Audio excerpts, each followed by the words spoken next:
Hi everyone, I'm going to show you how to use the lipid.net playground to create a new lipid file for ISO2K or really for anything else you might want to create a lipid file for. So to do that, just get out your web browser. You'll want Chrome probably, or something that's not Safari. There's some new features that don't work quite right in Safari yet, so Chrome or Firefox, either of those should work. So you go to lipid.net, you see there's the playground button up in the top corner, and this is what it looks like when you first open it up. There's a lot going on here, including a map that you'll be able to see where this is, some quality control things. There's a tour here. Feel free to take the tour that sort of walks you around the options. I'm going to skip that for now and just show you how to go ahead and create a file based on a previous ISO2K file which already exists. So if we're just creating something from scratch, we're going to start by typing in fields. If you already had a lipid file that you wanted to edit or add onto, you could choose a file and load in a lipid file with this. But for now, we're just going to create something from scratch. So we're going to go ahead and start by, we'll just start at the top here. What this is over on the left is this gives us some controls for doing things. Eventually we'll want to validate it and make sure that we have everything we need for it to be a valid lipid file. There's also this is where we'll download lipid. If we start working and are worried about losing our internet connection, we can save the session so we can resume our progress. And then over here on the right is where we'll start filling out some of the metadata. So this is going to be this ls09 scmi file from ISO2K. This is Mica Lake from Alaska. We can call this Mica Lake. Much of this is sort of optional, but nice to have if you know it. Okay, this is a lake sediment file, so we'll click that. At any point along the way here, we can push validate that. We'll do that here in a minute after we get some more in. We can see where we are on the map. I'm not going to add any funding metadata here, but you can if you want to. For the publication, you can add a publication. There can be as many as you need. Then you click on it, and of course the easiest way to do this is to just plop the DOI right in here. I'll just copy and paste that in. I'll push autocomplete. I'll give you a warning because sometimes the DOI API doesn't always give you the best information, but in this case it looks pretty good. Has all the authors, so this all looks really nice. So I can just minimize this by clicking that again. That's now in there. I'll come down to the geography section, type in the latitude and longitude. So 60.95 minus 148.15 is that 3 meters above sea level. It's called Mica Lake. It's in the Prince William Sound, the United States. This is a drop-down menu here, United States. Okay, so now we have enough information. It might be worth coming up here. We can push validate. When we do that, it tells us we're still missing some things, which isn't a surprise because we haven't entered any data yet. But we can see that, yep, this looks like the right location there in the Prince William Sound. Okay, let's go ahead and scroll down and do that. Add in some actual data. Here we'll go into the paleo data. This will be where the isotope and related data go. So we'll click on this first measurement table. And you can see that there's a default value here for the missing values. If it's different missing values, you can go ahead and replace that. And then there's this parse mode. So this is the new one, the spreadsheet, which is great and nice to use at work. If you're having trouble with it, you can switch it back to the old one where you just sort of copy and paste a text block here from a CSV file. But we'll try the spreadsheet. And what we'll do here is we're going to go ahead and add 3 columns. That's what we need here for depth, year, and delta 18O. And then I'm just going to copy and paste this right in here. Okay, so you see it doesn't know what the units are, and I didn't include any headers here. We'll fill that in later. So actually the first column here is the delta 18O, second column is year, and the third column is depth. And let's go ahead and add that information now. So look in column 1. Here we can type in the field names. This is delta 18O, and with per mil being the units, and this is the delta 18O of diatom 6. Now we can add a whole bunch of additional fields. So we're going to want an interpretation. So we'll add that. When you click interpretation, there's a whole bunch of these additional fields which we want to add in. And for this one, we won't have variable detail. It has these required ones, which we'll add. These common ones, standard, which we'll mostly leave. And then we'll add in a few more things. We'll add in the basis. We have some information for that. Inferred material. Whatever you have here, this is all this metadata is really based on the ISO decay project. So we may have much of that. We can add this one, and I think that's what we have for this one. So we can go ahead and push save. So we'll fill that in later. Let's add some other metadata fields that we have for this one. We have a measurement material. We have a method. We have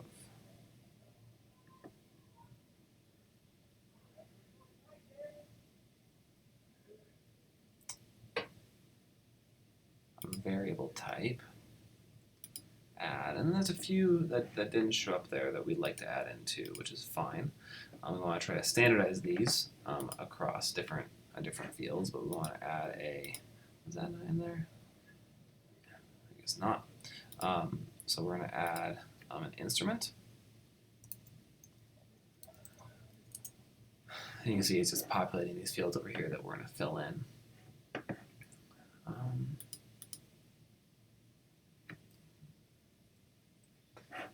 We're going to add a measurement material screening.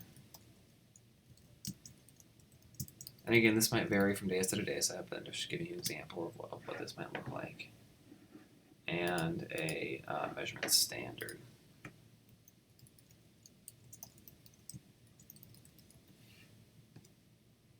Okay, and we'll go ahead and fill those in. We'll start these with the simple ones and then go into the interpretation. So measurement material is dichrom silica. The method, we have this. I'm just going to go ahead and let's see, copy and paste this in.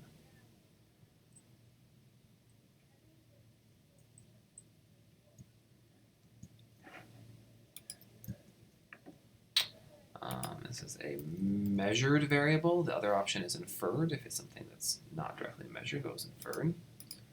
We have some instrument metadata, and we have some screening metadata. And the standard for this is in vSMO. Okay, let's click, cancel. Okay, so now we're going to go into interpretation and fill out all of these things. So the interpretation for this is the isotope of precipitation. The direction is positive, so this is either positive or negative. So scope means what kind of interpretation is this? In this case, this is an isotope interpretation. The other one you might use most likely would be a climate interpretation.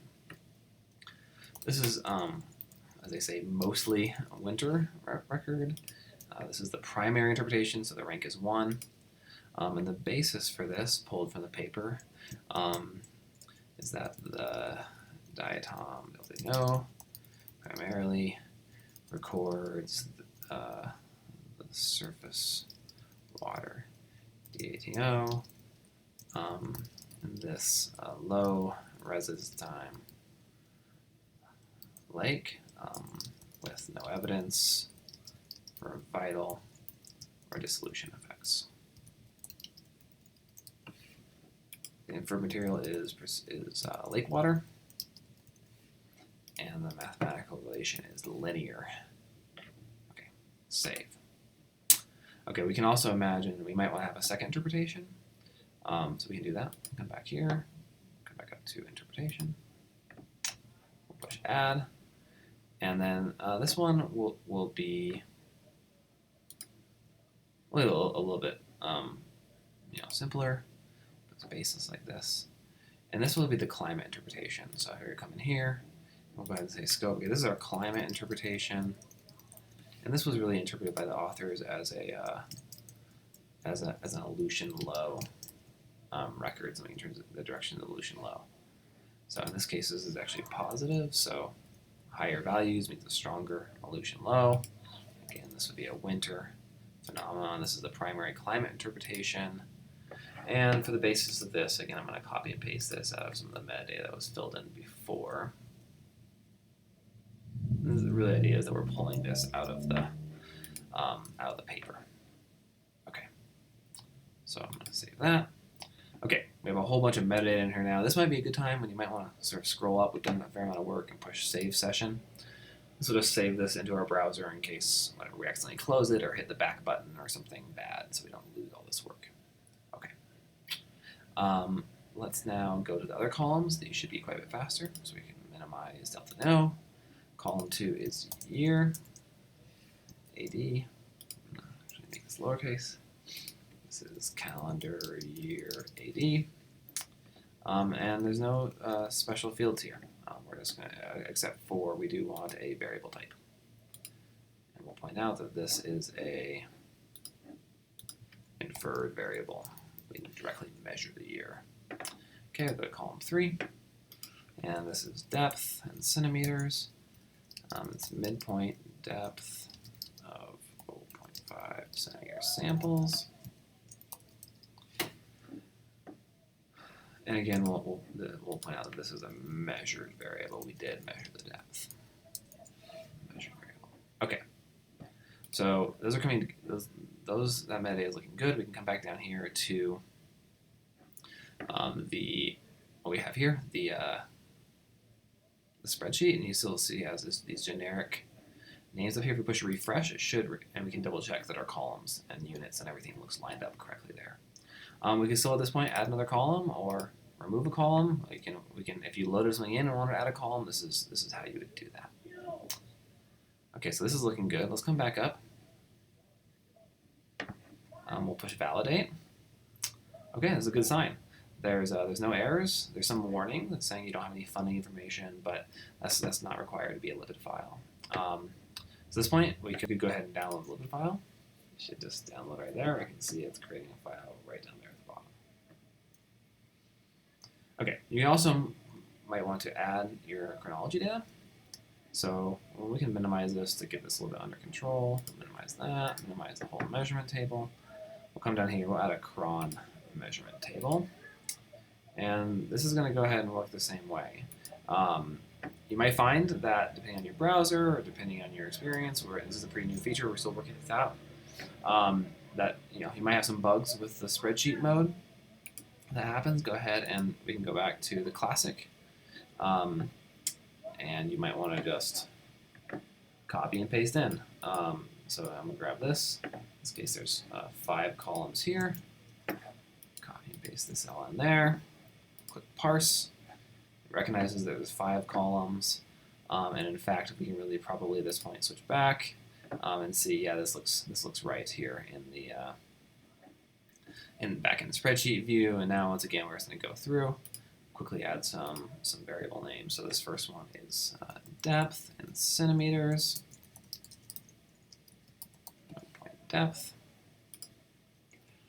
The second column is the radiocarbon age in radiocarbon years.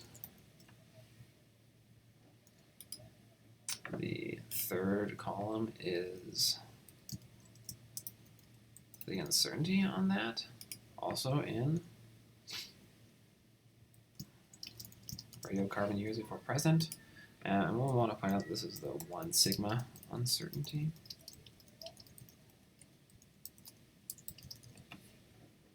Go to the fourth column is the laboratory ID.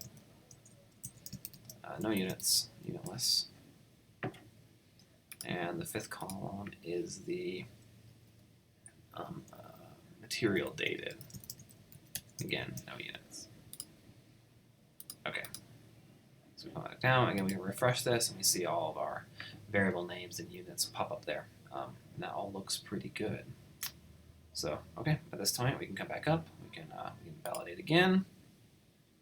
We can download our LiPD file, and there it comes. And it's all set. And then you can go ahead and use this however you need to do it, including uploading it to the link provided.